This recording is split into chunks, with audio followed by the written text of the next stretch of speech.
Hello beautiful people, welcome back to my channel. I'm so excited to be filming another video, a new video, a more recent and sit down video.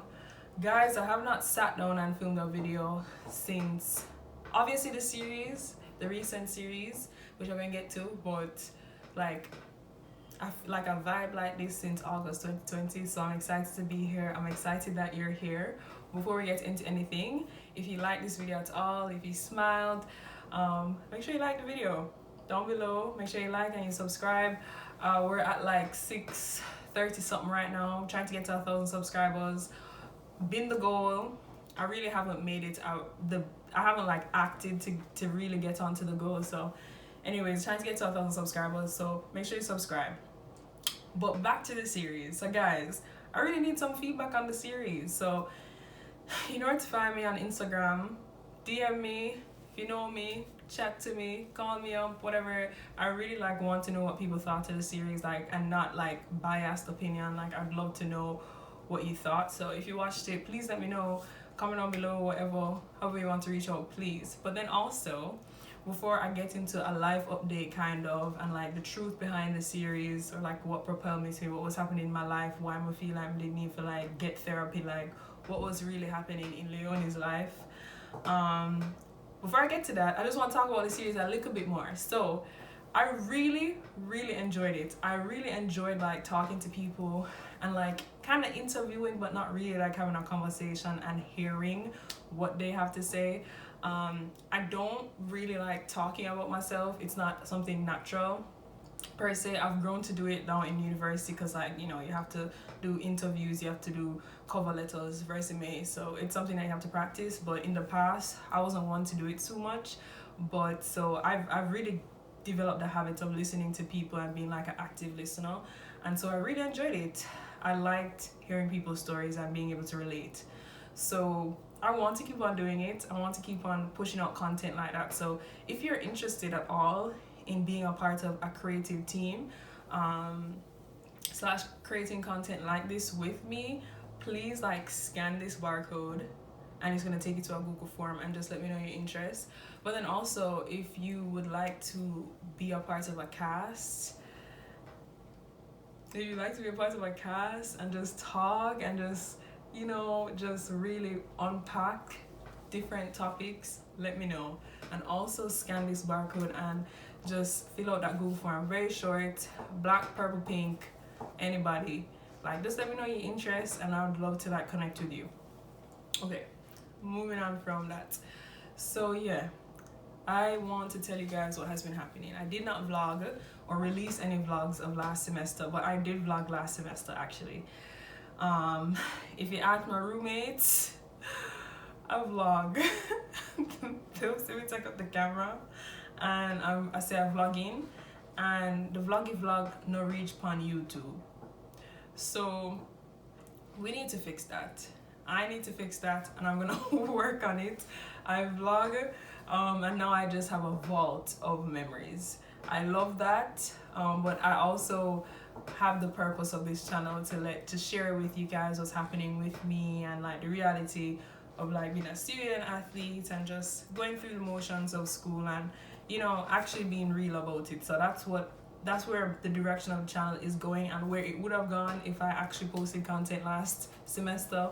But the purpose of this video, before I chat it out, is I want to let you guys know what actually happened. Like what could have caused me to just like decide I needed to do a whole series and just like talk about such, you know, they're not, I wouldn't say difficult topics to be honest, but honestly topics that required the persons I spoke to be vulnerable, because they're things that honestly cross my mind all the time and just honestly are pressures in life, especially in this phase of life. And that's why it was so relatable to talk to the women that I did that were either only like a year or two younger than me, or in terms of years in school, same year, or recent graduates. Like we're going through the same thing. So I just want to throw it back to last semester. So I'm gonna do a little vlog or insert some vlog footage as I narrate what happened last semester. So last semester I went to Ithaca, where my school is, and did online classes. I moved off campus for the first time and lived in an apartment, lived with my roommates. It was very, very, very fun, but also was something to adjust to, like cooking and, you know, adulting, you know, all them something they like, because on campus I relied on the dining hall 7 days a week. I wasn't the fondest of it. I was actually excited to live off campus and cook my own food and like be the determinant of the type of food that have seasoning and all them something there. So I was excited for that, and I did get to do that. So I'm just gonna throw it back to last semester a little bit from the beginning, first day of school, and then like some other clips here and there to show you guys a little bit of gist of how school was kind of online with my roommates. Morning, like after we wake up, you know, what do we do after that? I feel like it depends on the day. Are you recording right now? Yes. So I feel like it depends on the day. You know, we'll get up sometimes at the same time, sometimes at different times, get dressed. Usually if I wake up first, she's gonna wake up sometime in the near future after me, but I can sleep through everything. And then, you know, we make ourselves breakfast, usually open up your laptop if it's got some time before classes, do some work. If not, hop on that Zoom call.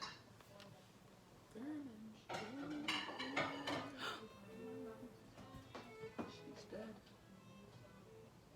But she can like charge in like. Yo no tengo a virus, pero es like es para prevenir. no, yo soy yo fui con alguien que tengo ¿Cuánto tiempo llevas en cuarentena? hace una semana. Can't do this because technically I'm supposed to be on Es mute all difícil. the time. No, porque That's so Spanish. mucha tarea For y you? algunas Bro, aplicaciones not even in this para class. What I do to check if I look presentable for a meeting, I open up my camera first, my iPad. So along with school, as you guys know, I'm a student athlete, so I compete in long jump, triple jump on the track team, but I have been struggling with like a knee injury, knee pain since 2018, no 2021, so 3 years, and so I never did anything about it, to be honest. Like I never did anything in terms of procedure or anything like that. I did like, you know, topical treatment, I did icing, I did heat, I did strengthening, hip strengthening, everything, you name it, I did it. But for the first time, I actually, you know, reached out to doctors about it to like actually do something in terms of a procedure. So I went through that between actually August to like, I'd say October. Yeah, August to October, I went through that process of talking to doctors. I talked to, I think, 3 physicians and then a radiologist, and then also obviously like my trainer, coach, friends, family in a sense, and just kind of thinking through it a little bit. I have been doing track for now I think 14 years, so it's been my bread and butter. If you have bench and batty, whatever you call it, rice and butter, I don't know, whatever you call it, whatever pair, like that's me and track and field. It's been a consistent thing in my life that keeps me balanced and keeps me whole. So it was very rough to be feeling pain, because it was actually being aggravated a little bit more than usual since I finished the season. Well, since the season was cancelled back in February. So it was aggravating to not be able to do what I love, and to like not be able to do the fall training, which I knew that I would kill, because like last season was on a high and I felt like it was a transformative season for me in terms of track and field, and like finding my confidence and just, you know, really feeling confident because I worked and like actually saw results, and, you know, really wanted to take it serious and, you know, maybe professional. So I was distraught that when I couldn't train as I would. I had to do, adjusted training or stuff like that. So, and then I just couldn't be there for my teammates as well, in terms of like doing the workouts, the hard workouts with them and being by their side and struggling with them through it. So that was tough for me. And just thinking that like the last time I maybe would compete, if I did a surgery, which was one of the recommendations, that I would get to like triple jump again, which the last time I triple jumped, it never suited at all.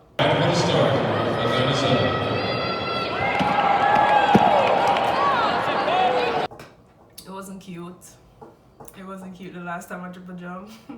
So yeah, just going like kind of too far in the processing of it, kind of like actually going in my mind, I went to the place where I'm like gonna be done. Like, as graduates of Cornell, when you graduate as a student athlete, you're done if you don't go pro or something like that. Like, I went to that place, and I kind of tend to do that. I kind of blow situations to a worst place than they actually are. I tend to go to the worst case scenario, and so I did with that, and I was just emotionally not okay. The fact that like we lost this season, that was already like a big blow for everyone, and then to like think that I may not be able to compete again,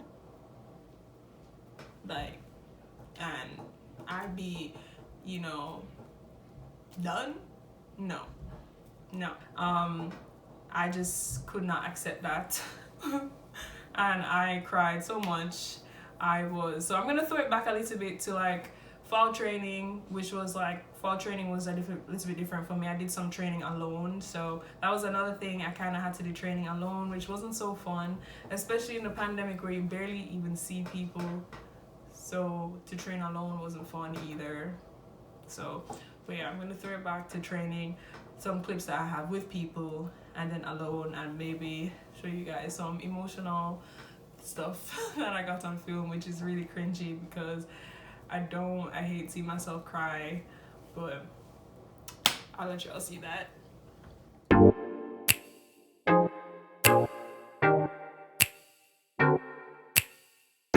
Fun?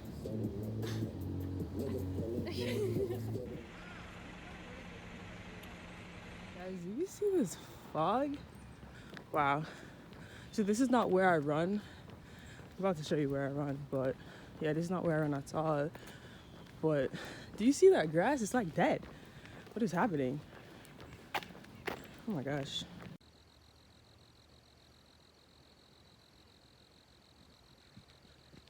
I don't know if I'm gonna include this, but I literally just like can't stop crying every time I work out.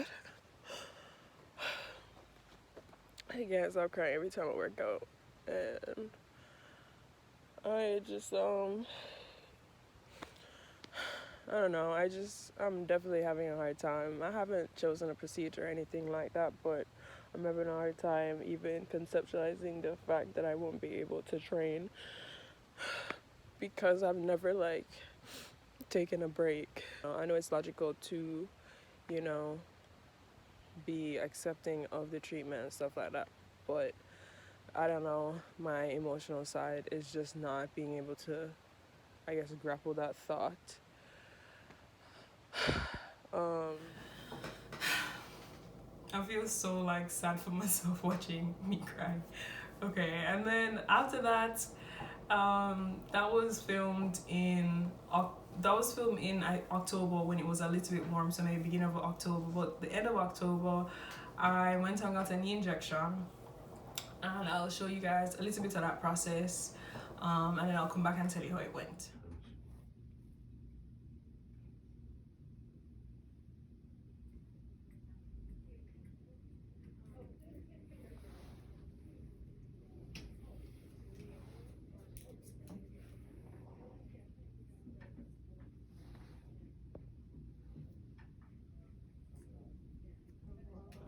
I got the knee injection it, like, when I tell you, it felt like a balloon was going into me, like a balloon was being blown or like squashed into my knee, like forced into a small hole, which was my knee. My knee blew up. It feel like it didn't blow. It didn't feel like it exploded, but it felt like it was about to explode. So I felt a lot of pain, like soreness, maybe the second day. The first day, actually, like the day after, I like jogged and stuff, and the next day I woke up and I was in excruciating pain. I couldn't like straighten my knee. It was bad, but after like a week or so, it went away. And then throughout November and December, I did, for the most part, just like lighter lifts, or just like really avoided my knee altogether, like doing a bending action, did lifts, arms, stuff like that. And then I think it was the end of November or the beginning of December, I finally like, I think it was the end of November, yeah, end of November, I finally like did like ran like around the track, did sprints, which was cool, you know, felt like an athlete again. And then in December, I actually like did jump stuff, which was fun, and kind of like got back into the groove of things. So I won't go anymore into that, but that was really what I was kind of going through, that and some other personal / family stuff that happened. And yeah, it was rough. It was rough. What was happening, I just had a lot of emotions. I've actually been to therapy before, like went to a psychologist, and I did last semester. I maybe did like twice, and I did a little bit during quarantine as well. Not consistently. I haven't found anyone. I haven't really found someone that I can go to consistently, that's available. And I actually would like to find a Black female psychologist to go to if I do continue doing therapy. So, but I did do that, and I didn't feel like it was enough what I was doing. I needed release, like, and I went to social media and I took it all in. My personality is more like a sponge, so I really like take in what's happening around me. If it's like people around me that are sad, I'm pretty empathetic, and I can just feel energy, and I just know when something is wrong. I know very well too. And when it comes to social media too, spending a lot of time on the phone, and honestly the phone being the main source of news and knowledge and information about what's going on around the world, I took in a lot, and I felt overwhelmed and numb at the same time. I felt overwhelmed with emotion, like needing to like burst with emotion, but at the same time I felt numb, and I didn't like it. So I ended up just deciding that you know, I need to do something that makes me feel better and hopefully makes other people feel better. I just like saw so many people saying the same thing actually on my social media, like that, you know, 2020 was terrible, like they're over this year, can we just fast forward to 2021, all those sorts of things. So that's really in a nutshell. I mean, I didn't really get into specifics about other things that happened, but in a nutshell, I wasn't mentally 100%. I wouldn't say I was like, you know, depressed or anything like that, but my spirit was breaking, or I was just not myself, I would say. So I didn't feel like, within my heart, I felt like, I don't know how to describe it, I didn't feel okay. And one thing that I do to express myself is create. So yeah, that's a little bit what was like the main reason behind it. But I want to go back to last semester a little bit more and tell you guys like what else I did. So I'm kind of like how the semester was. So if you watched the student athlete episodes, the two episodes, my friends and I spoke a little bit about how Cornell was, and Cornell, we you know, very strict. We got tested twice a week. We got nose swabs, and yeah, so like in terms of student organization stuff, everything, people had to get creative or didn't do anything at all. But I did enjoy going to a couple of things that I want to share with you guys. So I went to I did CSA events. I'm a part of CSA on campus, and we did CSA events. Say hi, guys.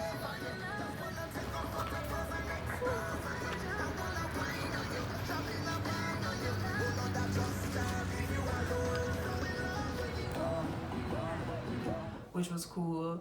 Also, my friends, they hosted a march. They did a march with Cornell's sports or athletics administration, and that was really cool to see. We're really proud of them. All right, guys, we made it to the march.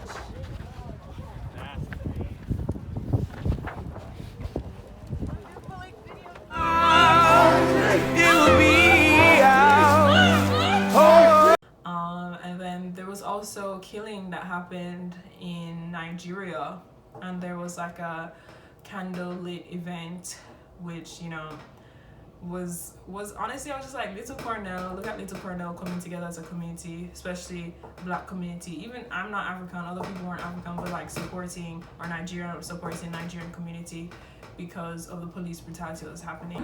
And on your rights and on your agenda. We are here in a joint struggle against abuse, against violence, against marginalization, against the abuse and the misuse of armed forces in any guise, whether they're undercover CIA, whether they're ready. Throughout like finals and stuff, I was kind of scheduling everything, did finals, filmed Unresolved, and edited it. So that was really last semester, that was last year, that was what I was doing. And this year, 2021, it's already a month in. I wanted to show you guys my vision board a little bit. Yeah, so I made a vision board with my roommates. 2021, you know. Yeah, you know, save your money, cha-ching ching, cause summer, I'm waiting on you. But like, yeah, so I have cool projects, rich in creativity, clean eating, sleep, recharge. I need to sleep better. This is like, you know, some affirmations. True queen, smart, yeah, uplift. I can't read this because it's backwards. Growth, the W chant, period. I turned 22 this year in January. Love your heart and mix up the fun. Yeah, so this is my vision board. I just want you guys to get a little bit of a peek at it. And yeah, that's the vision board. This year, you know, I'm just doing what makes me happy. So this year, all about being intentional and content creativity, creating things balances me out. Health and wellness balances me out, but also sustains me for the future, and that's what I'll bring to you on this channel. Important conversations through therapy, through conversation. So remember, just check out the last series, check out the Unresolved series that I had. It's 7 videos long, but 7 videos good. It was really good. Check it out, but make sure you subscribe and be here for, you know, me, the year that I have planned, and I'd hope to share with you guys. Make sure you follow me on Instagram at Leone Farq and at Leone Farq for my creative side. And yeah, see you guys soon. I'll see you guys in the next video. Bye.